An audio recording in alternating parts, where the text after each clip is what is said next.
ಜಮ್ಮು ಮತ್ತು ಕಾಶ್ಮೀರದ ಪಹಲ್ಗಾಮ್ ದಾಳಿ ನಂತರ ದೆಹಲಿಯಲ್ಲಿ ಉನ್ನತ ಮಟ್ಟದ ಭದ್ರತಾ ಸಭೆಯನ್ನು ನಡೆಸಲಾಗಿದೆ. ಪ್ರಧಾನಿ ನರೇಂದ್ರ ಮೋದಿ ಅವರು 3 ಸೇನೆಯ ಮುಖ್ಯಸ್ಥರು, ರಕ್ಷಣಾ ಸಿಬ್ಬಂದಿ ಮುಖ್ಯಸ್ಥ ಅನಿಲ್ ಚೌಹಾಣ್, ರಕ್ಷಣಾ ಸಚಿವ ರಾಜನಾಥ್ ಸಿಂಗ್ ಮತ್ತು ರಾಷ್ಟ್ರೀಯ ಭದ್ರತಾ ಸಲಹೆಗಾರ ಅಜಿತ್ ದೋವಲ್ ಅವರೊಂದಿಗೆ ಸಭೆಯನ್ನು ಮಾಡಿದ್ದಾರೆ. ಪಾಕ್ ಮೇಲೆ ಹಲವು ನಿರ್ಬಂಧಗಳನ್ನು ವಿಧಿಸಿದ ಬಳಿಕ ಮುಂದಿನ ಕಾರ್ಯತಂತ್ರಕ್ಕಾಗಿ ಪ್ರಧಾನಿ ಮೋದಿ ಸಭೆಯನ್ನು ನಡೆಸಿದ್ದಾರೆ. ಪಹಲ್ಗಾಮ್ ಭಯೋತ್ಪಾದಕ ದಾಳಿ ನಂತರ ಪಾಕಿಸ್ತಾನಕ್ಕೆ ಬುದ್ಧಿ ಕಲಿಸಬೇಕು ಎಂಬ ಆಗ್ರಹ ದೇಶಾದ್ಯಂತ ಕೇಳಿಬಂದಿದೆ. ಪಾಕ್ ಬಗ್ಗೆ ತಲೆಕೆಡಿಸಿಕೊಂಡ ಪ್ರಮುಖ ನಿರ್ಧಾರಗಳ ಕುರಿತು ಸಿಡಿಎಸ್ ಜನರಲ್ ಅನಿಲ್ ಚೌಹಾಣ್ ಅವರು ರಕ್ಷಣಾ ಸಚಿವ ರಾಜನಾಥ್ ಸಿಂಗ್ ಅವರಿಗೆ ಈಗಾಗಲೇ ಮಾಹಿತಿಯನ್ನ ಕೊಟ್ಟಿದ್ದಾರೆ. ಅವರಿಗೆ ವಿವರಿಸಿದ ನಂತರ ಪ್ರಧಾನಿ ನರೇಂದ್ರ ಮೋದಿ ಅವರು ಸೋಮವಾರ 7 ಲೋಕ ಕಲ್ಯಾಣ ಮಾರ್ಗ್ನಲ್ಲಿ ರಕ್ಷಣಾ ಸಚಿವ ರಾಜನಾಥ್ ಸಿಂಗ್ ಅವರೊಂದಿಗೆ ಸಭೆಯನ್ನು ನಡೆಸಿದರು. ಪ್ರಧಾನಿ ನರೇಂದ್ರ ಮೋದಿ ಅವರ ನೇತೃತ್ವದಲ್ಲಿ ಸಭೆ ನಡೆಯಿತು. ಕೇಂದ್ರ ರಕ್ಷಣಾ ಸಚಿವ ರಾಜನಾಥ್ ಸಿಂಗ್, ವಿದೇಶಾಂಗ ಸಚಿವ ಜೈಶಂಕರ್, ರಾಷ್ಟ್ರೀಯ ಭದ್ರತಾ ಸಲಹೆಗಾರ ಅಜಿತ್ ದೋವಲ್, ರಕ್ಷಣಾ ಸಿಬ್ಬಂದಿ ಮುಖ್ಯಸ್ಥ ಜನರಲ್ ಅನಿಲ್ ಚೌಹಾಣ್, 3 ಸೇನೆಗಳ ಮುಖ್ಯಸ್ಥರು ಸಭೆಯಲ್ಲಿ ಹಾಜರಿದ್ದರು. ಈ ನಡುವೆ ಭಾರತ ಮತ್ತು ಪಾಕಿಸ್ತಾನದ ನಡುವಿನ ಪರಿಸ್ಥಿತಿ ಬಗ್ಗೆ ತೀವ್ರ ಕಳವಳವನ್ನ ವ್ಯಕ್ತಪಡಿಸಿರುವ ವಿಶ್ವಸಂಸ್ಥೆಯ ಮುಖ್ಯಸ್ಥ ಆಂಟೋನಿಯೋ ಗುಟೆರಸ್ ಅವರು ಉಭಯ ರಾಷ್ಟ್ರಗಳ ನಡುವಿನ ಶಾಂತಿ ಮಾತುಕತೆಗೆ ನಾವು ಮಧ್ಯಸ್ಥಿಕೆ ವಹಿಸೋಕೆ ಸಿದ್ಧ ಅಂತ ಘೋಷಣೆ ಮಾಡಿದ್ದಾರೆ. ಪ್ರಧಾನ ಕಾರ್ಯದರ್ಶಿ ಗುಟೆರಸ್ ಅವರು ಭಾರತ ಮತ್ತು ಪಾಕಿಸ್ತಾನದ ನಡುವಿನ ಪರಿಸ್ಥಿತಿ ಬಗ್ಗೆ ತೀವ್ರ ಕಳವಳವನ್ನ ವ್ಯಕ್ತಪಡಿಸಿದ್ದಾರೆ. ಗರಿಷ್ಠ ಸಂಯಮವನ್ನ ಕಾಪಾಡಿಕೊಳ್ಳೋಕೆ ಮತ್ತು ಯಾವುದೇ ಉಲ್ಬಣ ತಪ್ಪಿಸೋಕೆ ಅವರು ಎರಡೂ ಸರ್ಕಾರಗಳನ್ನ ಬಲವಾಗಿ ಒತ್ತಾಯಿಸಿದ್ದಾರೆ. ಅವರ ವಕ್ತಾರರ ಕಚೇರಿ ಈ ಬಗ್ಗೆ ಮಾಹಿತಿಯನ್ನು ಕೊಟ್ಟಿದೆ.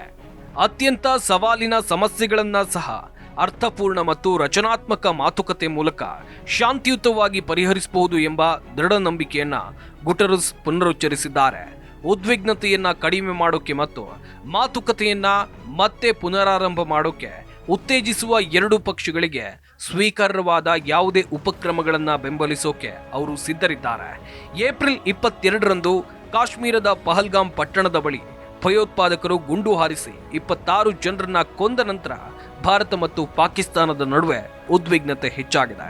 ಪಹಲ್ಗಾಮ್ ಭಯೋತ್ಪಾದಕ ದಾಳಿ ಬಳಿಕ ಭಾರತ ಹಾಗೂ ಪಾಕಿಸ್ತಾನ ನಡುವೆ ಉದ್ವಿಗ್ನತೆಯ ಪರಿಸ್ಥಿತಿ ಉಂಟಾಗಿದೆ. ಈ ಹೊತ್ತಿನಲ್ಲೇ ವಿಶ್ವಸಂಸ್ಥೆಯಲ್ಲಿ ಭಾರತ ಪಾಕಿಸ್ತಾನದ ಚಳಿ ಬಿಡಿಸಿದೆ. ಪಹಲ್ಗಾಮ್ ದಾಳಿ ಬಗ್ಗೆ ಆಕ್ರೋಶವನ್ನು ವ್ಯಕ್ತಪಡಿಸಿದೆ. ವಿಶ್ವಸಂಸ್ಥೆಯ ಭಯೋತ್ಪಾದನಾ ವಿರೋಧಿ ಸಮಿತಿಯಲ್ಲಿ ಮಾತನಾಡಿದ ವಿಶ್ವಸಂಸ್ಥೆಯಲ್ಲಿ ಭಾರತದ ಕಾಯಂ ಪ್ರತಿನಿಧಿ ರಾಯಭಾರಿ ಯೋಜನಾ ಪಟೇಲ್, ಪಾಕಿಸ್ತಾನದ ರಕ್ಷಣಾ ಸಚಿವ ಖ್ವಾಜಾ ಆಸಿಫ್ ಅವರು ಭಯೋತ್ಪಾದನೆಗೆ ಪ್ರೋತ್ಸಾಹವನ್ನು ನೀಡ್ತಾ ಇರೋದು, ಫಂಡಿಂಗ್ ಮಾಡಿರೋದನ್ನ ಟಿವಿ ವಾಹಿನಿಯ ಸಂದರ್ಶನದಲ್ಲಿ ಒಪ್ಪಿಕೊಂಡಿರೋದನ್ನ ಇಡೀ ವಿಶ್ವವೇ ಕೇಳಿಸಿಕೊಂಡಿದೆ. ಈ ತಪ್ಪೊಪ್ಪಿಗೆ ಯಾರನ್ನೂ ಕೂಡ ಆಶ್ಚರ್ಯಗೊಳಿಸಿಲ್ಲ. ಆದರೆ ಇದು ಪಾಕಿಸ್ತಾನವನ್ನ ರಾಕ್ಷಸ ರಾಷ್ಟ್ರ ಎಂಬುದನ್ನ ವಿಶ್ವಕ್ಕೆ ತೋರಿಸಿದೆ. ಜೊತೆಗೆ ಜಾಗತಿಕ ಭಯೋತ್ಪಾದನೆಗೆ ಉತ್ತೇಜನ ನೀಡಲಿದೆ ಅಂತ ಗೊತ್ತು ಮಾಡಿಸಿದೆ. ಜಗತ್ತು ಇನ್ನು ಮುಂದೆ ಕಣ್ಣು ಮುಚ್ಚಿಕೊಂಡು ಇರೋಕೆ ಸಾಧ್ಯ ಇಲ್ಲ ಅಂತ ಕಿಡಿಕಾರಿದೆ. ಅಲ್ಲದೆ ಭಾರತದ ವಿರುದ್ಧ ಆಧಾರರಹಿತ ಆರೋಪಗಳನ್ನ ಮಾಡೋಕೆ ಮತ್ತು ಪ್ರಚಾರದಲ್ಲಿ ತೊಡಗಿಸಿಕೊಳ್ಳೋಕೆ ಜಾಗತಿಕ ವೇದಿಕೆಯನ್ನ ಪಾಕಿಸ್ತಾನ ದುರುಪಯೋಗ ಪಡಿಸಿಕೊಳ್ತಿದೆ ಅಂತ ವಾಗ್ದಾಳಿಯನ್ನು ನಡೆಸಿದ್ರು.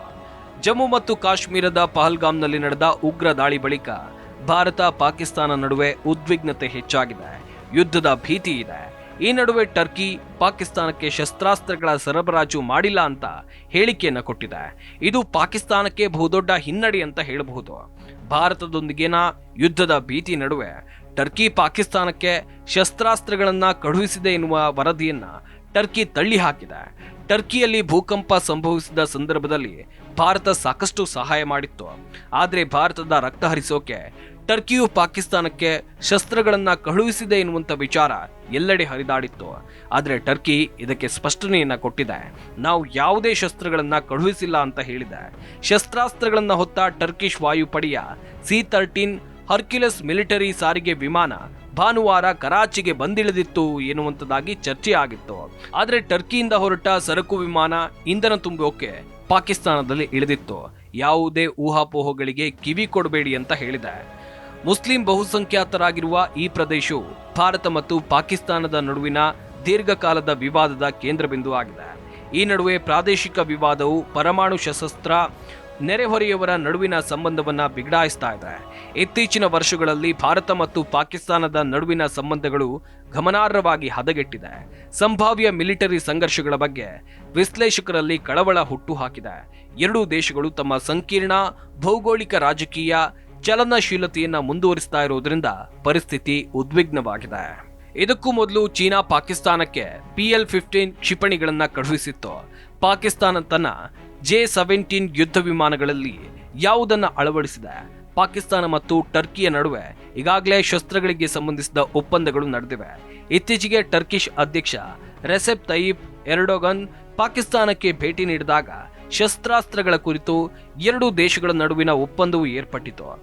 ಟರ್ಕಿ ಮತ್ತು ಪಾಕಿಸ್ತಾನ ಇಸ್ಲಾಮಿಕ್ ಸಹೋದರತ್ವದ ಆಧಾರದ ಮೇಲೆ ತಮ್ಮ ಸ್ನೇಹವನ್ನ ಕಾರ್ಯತಂತ್ರದ ಪಾಲುದಾರಿಕೆಯಾಗಿ ಪರಿವರ್ತಿಸೋಕೆ ನಿರ್ಧರಿಸಿದ್ವು. ಟರ್ಕಿಯು ಹಲವಾರು ಶಸ್ತ್ರಾಸ್ತ್ರ ಒಪ್ಪಂದಗಳಿಗೆ ಸಹಿ ಹಾಕಿದೆ. ಭಾರತದೊಂದಿಗೆ ಹೆಚ್ಚುತ್ತಾ ಇರೋ ಪ್ರಾದೇಶಿಕ ಉದ್ವಿಗ್ನತೆಗೆ ಪ್ರತಿಕ್ರಿಯೆಯಾಗಿ ಪಾಕಿಸ್ತಾನದ ವಾಯುಪಡೆ ಪೆನ್ಸಿ, ಸ್ಕಾರ್ಡು ಮತ್ತು ಸಾತ್ ಸೇರಿದಂತೆ ಪ್ರಮುಖ ವಾಯುನೆಲೆಯನ್ನ ಸಕ್ರಿಯಗೊಳಿಸಿದೆ. ಈ ಹಿಂದೆ ಟರ್ಕಿ ಜೊತೆಗೆ ಪಾಕಿಸ್ತಾನ ಕೆಲವು ಒಪ್ಪಂದವನ್ನ ಮಾಡಿಕೊಂಡಿತ್ತು. ಪ್ರಸ್ತುತ ನೆಲೆಗಳಲ್ಲಿ F-16, J-10 ಮತ್ತು J-17 ಯುದ್ಧ ವಿಮಾನಗಳನ್ನ ನಿಯೋಜಿಸಲಾಗಿದೆ. ಯುದ್ಧ ವಾಯು ಗಸ್ತು ಈಗಾಗಲೇ ನಡೀತಾ ಇದೆ. ಪಹಲ್ಗಾಮ್ನಲ್ಲಿ ನಡೆದ ಉಗ್ರ ದಾಳಿಯಲ್ಲಿ 26 ಮಂದಿ ಪ್ರಾಣ ಬಿಟ್ಟಿದ್ದಾರೆ. ವೀಕ್ಷಕರೇ.